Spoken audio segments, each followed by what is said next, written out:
Club ili mdhamini aweze kupata mileage zaidi, ni lazima timu ifanye vizuri zaidi. Maana timu inavyozidi kufanya vizuri ndivyo ambavyo watu wanaifuatilia zaidi. Ndivyo ambavyo wana uwezo wa kumjua hata wawekezaji wote ambao wamewekeza kwenye klabu husika.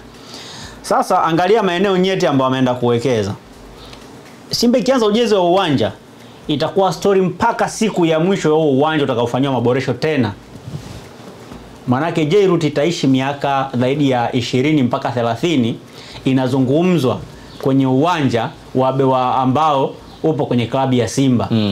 Manake itazungumzwa pengine hata miaka 40 50 na ukuja huko mbele. Kwamba ndio waanzilishi ndio waanzilishi. Kulikuwa kuna kampuni ndio Jairut au kama itakuwepo bali imeendelea kutanua mbawa, manake itaendelea kupata mileage ya kuzungumzwa zaidi ya miaka 30 na ukuja mbele. Kwenye business yeye kafanikiwa. Kwa sababu hata siku akiwa sio msambazaji tena wa vifaa vya michezo vya Simba, ule uwanja ambao umezungumza utafanya walau kampuni yake izungumzwe hata mara 5 kwa mwaka. Bure. Mara 5? Kila kicheza pale.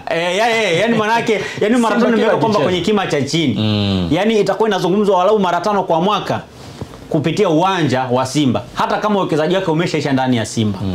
Manake yeye atakuwa bado ana uwezo wa kupata faida kupitia Simba hata kwa miaka 30 40 na kuja mbele. Amezungumza kwenye pre-season. Pre-season ni sehemu ya maandalizi ya msimu. Sasa pre-season huwa kuna video clip zinapostiwa, kuna mechi za kirafiki, kuna mabango yale. Ina maana Simba kama itaenda kucheza Uturuki kwa mfano, amecheza na timu ya Urusi kule ambayo ni kubwa. Kuna mabango yake ambayo anaweza kuwa uwanjani pale kwenye, kwa sababu lazima mechi za kirafiki mara nyingi huwa mnacheza kwenye uwanja wenu ambao mnafanyia pre-season mara nyingi.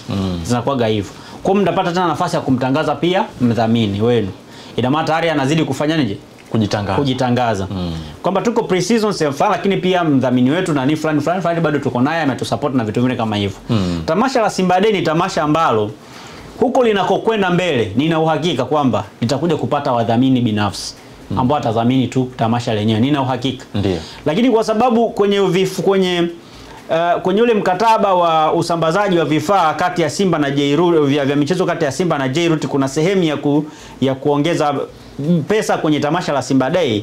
Maana hata kama utakuja hata kama itafika wakati tamasha itakuwa lina wadhamini binafsi ambao ni tofauti na wadhamini wengine, yeye bado atazungumza kwa sababu ni pati pia wadhamini ambao kwenye kwenye tamasha la Simba Day. Maana yake bado anaendelea kusell kama kawaida. Umeelewa? Lakini pia eneo lingine ni kwenye ile eneo la usajili wa wachezaji ambao tulishalizungumza hapo nyuma. Tushazungumza vizuri, nafikiri watu wameelewa. Yes. Kwenye basi la Iriza. Hili ni basi la pili kuja Tanzania. Kwa club Kwa club.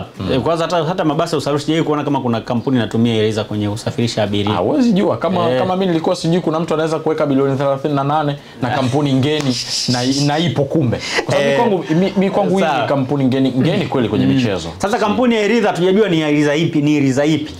A6 ngapi huko hatujajua. Lakini tumemsikia Ahmed amesema jipya kabisa la 2025.